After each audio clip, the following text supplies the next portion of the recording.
In a seminal unprecedented moment in South African politics, General Moni addressed the nation in a speech today that left citizens in shock and reportedly moved the president, Sir Ramaphosa, to tears. Already described as one of the most powerful, forthrightly honest speeches of recent times. The address was given to an audience of senior officials, civil servants, and military veterans. Those in attendance said the air was thick with tension and anticipation as the decorated general spoke with a mix of gravitas, moral conviction, and fearless truth-telling rarely seen in public life. From the outset, General Moni sounded a note of solemn reflection. Opening his remarks, he spoke to his decades of service to the nation, recalling the sacrifices of ordinary South Africans and those in uniform who had put their lives on the line in service of the country's fragile democracy. "I have given my life to this nation," he said, his voice even but tired. "I have fought for justice, for order, for truth. And today I speak not as a soldier but as a citizen who can no longer remain silent." His words carried the weight of both experience and heartbreak. And as he spoke, the room reportedly fell silent, each sentence landing like a heavy stone on the conscience of those in power. It did not take long for the reflective tone of the speech to turn confrontational. The general began to speak to the current state of politics, setting his sights on what he termed an alarming decline in ethical leadership and accountability. According to observers, this was where President Ramaphosa's body language showed he was ill at ease. General Moni did not hold back as he condemned corruption, political secrecy, and the moral decay of government institutions. He criticized leaders who had forgotten the people who placed them in power, warning that decisions made behind closed doors were endangering the very foundation of the nation.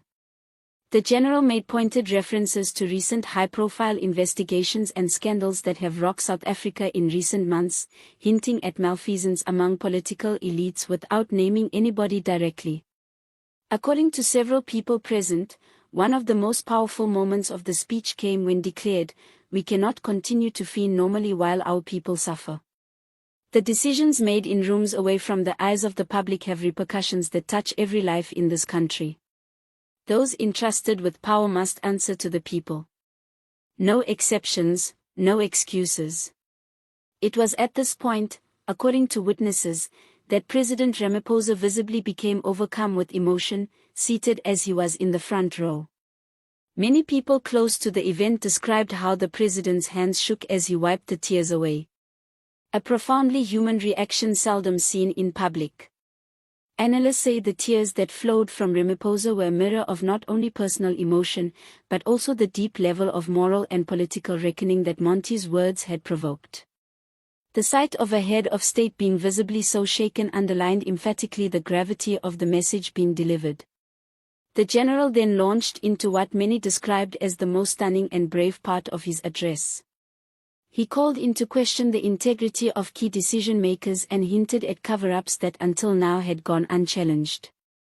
"When truth is silenced and accountability ignored," he said, "the nation suffers. It is our sacred duty to speak even when it is dangerous, even when it shakes the pillars of power." His tone was measured but fierce, and the audience sat frozen, aware that these were words that could reshape the political landscape. As General Moni continued, he outlined a litany of failures, corruption, mismanagement of resources, and erosion of public trust that have plagued South Africa's leadership in recent years.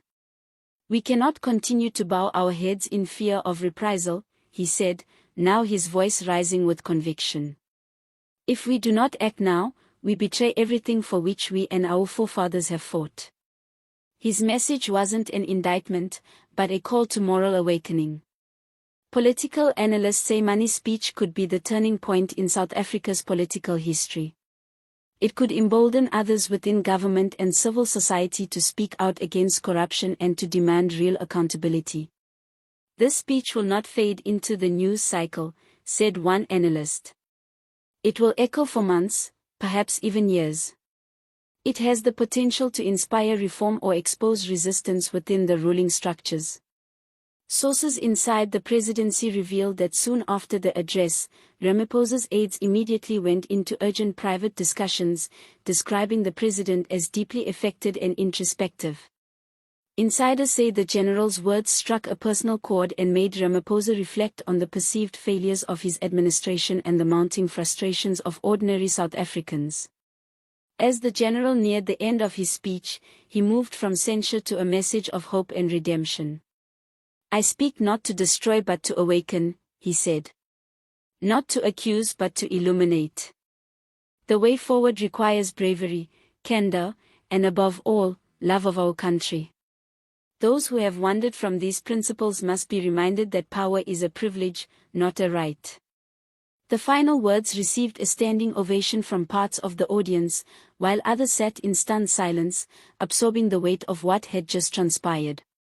In the immediate hours after the address, social media and news channels were filled with expressions from political commentators who called the moment a defining one for democracy in South Africa. Hashtags like #MoneySpeaksTruth and #AwakeningSA trended within minutes. Citizens congratulated the general for his bravery to say what many have long felt but feared to express. "At last, someone spoke for the people," one user wrote. "He said what every honest South African has been thinking." Some expressed concern for the general's safety, saying that his willingness to confront those in power could carry personal risks. Several senior politicians contacted for comment declined to respond or issued cautious statements acknowledging the emotional power of the speech while avoiding direct engagement with its allegations. In contrast, opposition members hailed Money for his integrity, with members describing his words as a wake-up call to the conscience of the nation. Sources close to President Ramaphosa, however, indicated that the speech has had a lasting effect on the president's emotions and psyche. Insiders said the president went into hours of private reflection after the event, avoiding public functions and postponing meetings. One aide was quoted as saying, "The general's words hit him deeply. It was not anger. It was pain, recognition, and reflection. He knows that the country expects more from him." Analysts say this rare moment of presidential vulnerability might mark a turning point in how he leads the country.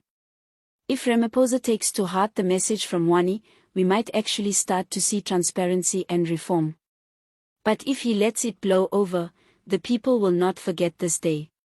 The broader political implications of the speech remain uncertain, but the symbolism of the moment, a revered general confronting power with truth and a president moved to tears before the nation, has already become a defining image in South Africa's political consciousness, signaling for many the start of a new conversation about integrity, accountability, and the moral compass of leadership. As the nation digests the general's words, discussions in the parliament, houses, and social media continue unabated. People want explanations, but more so they are asking for change. Because of this, several civil society organizations have already started circulating petitions calling for parliamentary hearings in response to what was raised in the speech. For now, General Mann's message reverberates loud as a warning and a beacon of hope. It is a reminder that truth, no matter how painful, is the essence of renewal. His boldness has reset the bar on what truthfulness from those in power should be and rebooted the national conversation on what it really means to serve. As one veteran journalist said in one speech, General Mani reminded South Africa of its soul. He spoke with the moral authority of a man who has nothing to gain and everything to lose. And in doing so, he may have changed the course of our history. As the image of a visibly shaken and tearful President Ramaphosa continues to make rounds across media platforms, one thing has become clear. The truth, when spoken with courage, can humble even the highest in office. General Mann's words will reverberate within the corridors of power for many years to come. The sheerest testimony to the enduring power of integrity in an era of disillusionment.